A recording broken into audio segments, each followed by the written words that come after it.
ایک صحابی رسول جن کا نام ہے حضرت عثمان بن ابی العاص رضی اللہ تعالی عنہ، وہ روایت کرتے ہیں کہ ایک مرتبہ میں بہت بیمار تھا۔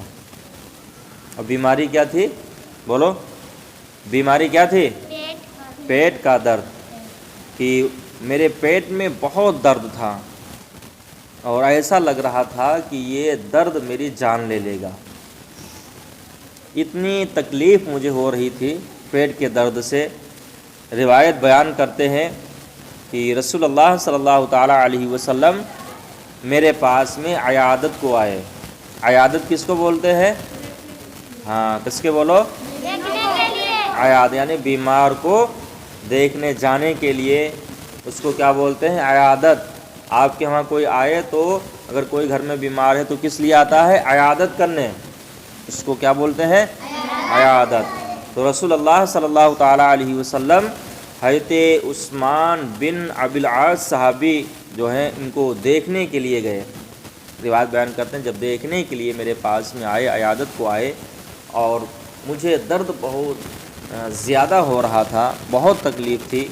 اس وقت مجھے درد کی ایسی شدت تھی کہ لگتا تھا یہ درد میری جان لے لے گا، یعنی اتنا تیز درد ہو رہا تھا، ایسا لگ رہا تھا، بیان کرتے ہیں کہ یہ درد میری جان لے لے گا۔ تو مجھے دیکھ کر، بیان کرتے ہیں کہ مجھے دیکھ کر کے ہمارے مسیح رحمت عالم نور مجسم صلی اللہ تعالی علیہ وسلم نے ارشاد فرمایا، کیا ارشاد فرمایا؟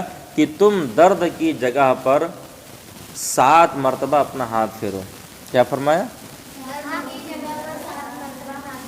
درد کی جگہ پر اپنا 7 مرتبہ ہاتھ پھیرو، اور ہر مرتبہ یہ دعا پڑھو، جو دعا رسول اللہ صلی اللہ تعالیٰ علیہ وسلم نے ارشاد فرمائی۔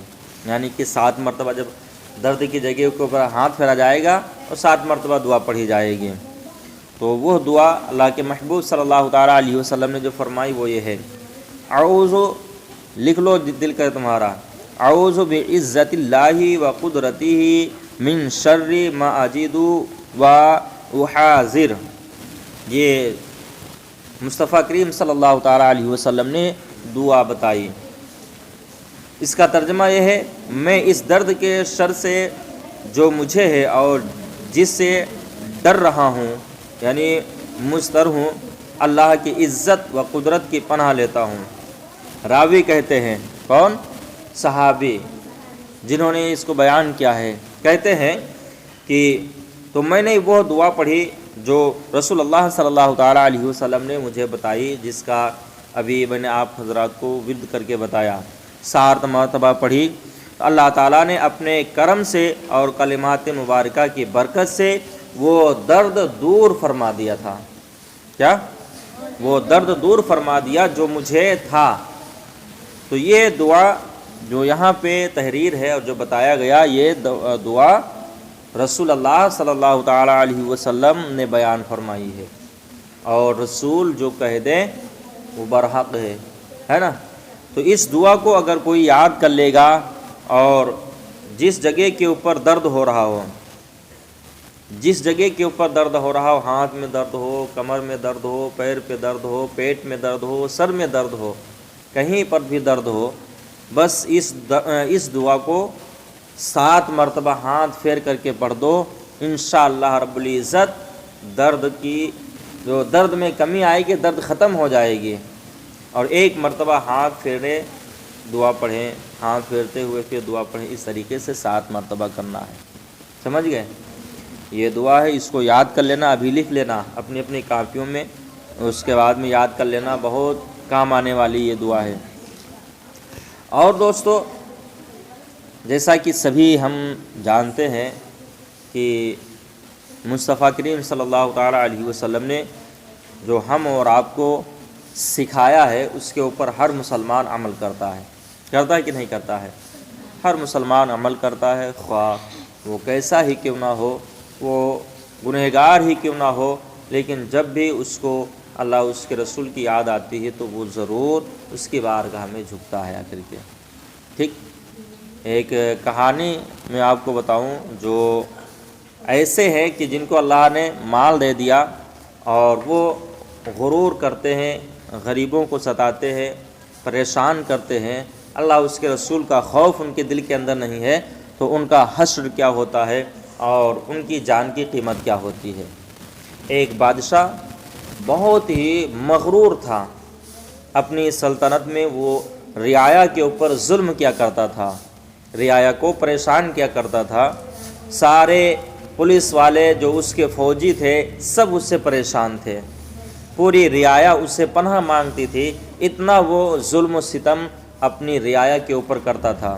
ایک مرتبہ اپنے سپاہیوں کے ساتھ میں وہ جنگل میں شکار کے لیے گیا، جب وہ شکار کے لیے پہنچا تو اس نے ایک ہرن دیکھا، اس ہرن کو مارنے کے لیے اس کے پیچھے اپنے گھوڑے کو دوڑا دیا۔ جب گھوڑے کو دوڑایا تو بادشاہ گھوڑے کو دوڑاتا ہوا اس ہرن کے پیچھے پیچھے جا رہا تھا، اس کے سپاہی بادشاہ کے پیچھے تھے۔ بادشاہ کا گھوڑا تیز رفتار تھا جس سے بادشاہ کا گھوڑا بہت آگے نکل گیا، سپاہیوں کے جو گھوڑے تھے سپاہی تھے وہ پیچھے رہ گئے۔ جب پیچھے رہ جاتے ہیں، رہ جانے کے بعد میں اب بادشاہ گم ہو گیا، نہ جانے کس راستے کے اوپر چلا گیا، سب پریشان تھے جتنے سپاہی، ان سارے سپاہیوں نے بہت کوشش کی کہ کہیں سے بادشاہ مل جائے، ورنہ بادشاہ اگر ملک کو پہنچ گیا، بادشاہ اگر محل کو پہنچ گیا تو ہماری خیر نہیں، ٹھیک ہے، ہماری خیر نہیں۔ بادشاہ کو بہت تلاش کیا، لیکن جب نہ ملے بادشاہ سلامت تو وہ سپاہی اپنے محل کو واپس آ گئے، اپنے اپنے گھر کو چلے گئے۔ رعایا بہت خوش ہوتی ہے، جتنے سپاہی تھے بہت خوش ہوئے کہ ایک ظلم کرنے والا غائب ہو گیا، ایک ظلم کرنے والا بادشاہ نہ جانے کہاں چلا گیا ہے۔ اور حقیقت بھی یہی ہے کہ جو انسان ظالم ہوتا ہے، جو انسان پریشان کرتا ہے، اس سے لوگ بچنے کی دعائیں کیا کرتے ہیں، ہے نا، اس سے بچنے کی لوگ تدبیریں کیا کرتے ہیں، بچنے کی لوگ اس سے کوششیں کیا کرتے ہیں کہ کسی نہ کسی طریقے سے اس کے سر سے ہم محفوظ رہیں، اس کے ظلم سے ہم محفوظ رہیں۔ بادشاہ جب غائب ہو گیا، بادشاہ ہرن کو تو نہیں پاتا ہے، جب ہرن کو نہ پایا پیچھے مڑ کر کے دیکھتا ہے کہ اس کے سپاہی بھی نہیں، راستہ بھی بھول چکا تھا، جنگل کا معاملہ تھا کہ جائے تو کدھر جائے، کیا کرے، کچھ اس کی سمجھ میں نہیں آ رہا تھا۔ اب وہ بادشاہ گھوڑے کو اپنے جنگل کے اندر دوڑا رہا تھا، اس کو پیاس اتنی شدت کے ساتھ میں لگی، اتنی تیز لگی کہ عنقریب تھا کہ بادشاہ کی جان نکل جاتی۔ اس نے دور سے کیا دیکھا کہ جنگل میں ایک جھوپڑی نظر آ رہی ہے، اس جھوپڑی کے پاس میں وہ پہنچا، اور پہنچنے کے بعد وہاں کیا دیکھا کہ ایک بزرگ اس جھوپڑی کے اندر بیٹھے ہوئے ہیں اور ان کے پاس میں مٹکا رکھا ہوا ہے مٹی کا، جس میں پانی بھرا ہوا ہے۔ جب پانی کو دیکھا، پیاس بہت تیز لگی تھی، بادشاہ اندر پہنچا اور پہنچنے کے بعد میں کہا کہ میں کیا پانی پی سکتا ہوں، میں پانی پی سکتا ہوں؟ تو اس بزرگ نے کہا نہیں، تمہیں پانی پینے کی اجازت نہیں ہے۔ اور تم ہو کون؟ تم کون ہو؟ تو اس بادشاہ نے کہا کہ میں اس قوم کا بادشاہ ہوں، یہ میری سلطنت میں ہے اور آپ مجھے پانی نہیں دے رہے ہیں۔ بزرگوں نے کہا تمہاری حکومت وہاں چلتی ہے جہاں تمہاری رعایا ہے، یہاں تمہاری حکومت نہیں ہے۔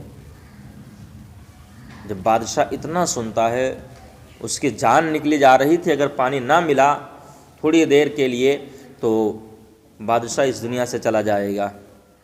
بادشاہ نے کہا اچھا بتاؤ، ایک گلاس پانی کی قیمت تم کیا لوگے؟ کیا کہا؟ ایک گلاس پانی کی قیمت تم کیا لوگے؟ ایک گلاس پانی کی قیمت وہی انسان سمجھ سکتا ہے جو ایسی جگہ کے اوپر ہو جہاں پانی کہیں اس کو نظر نہ آ رہا اور پیاس اس کو ستا رہی ہو۔ ایک گلاس کی پانی کی اہمیت وہی سمجھ سکتا ہے۔ اس نے کہا مجھے آپ قیمت بتائیے، ایک گلاس قیمت کی کیا آپ قیمت لیں گے؟ تو بزرگ نے کہا ایک گلاس اگر میں پانی آپ کو دوں گا تو آپ کی جان بچے گی، جان آپ کی نکلی جا رہی پیاس کی وجہ سے، تو ایک گلاس کی قیمت آج جو ہے میرے لیے، میں جو آج رکھ رہا ہوں وہ یہ ہے کہ پوری سلطنت کی بادشاہت مجھے دو۔ کیا مانگا؟ ایک گلاس کی قیمت پوری سلطنت۔ وہ بزرگ مانگ رہا ہے کہ آج کے بعد میں بادشاہ میں رہوں گا، تم نہیں رہو گے۔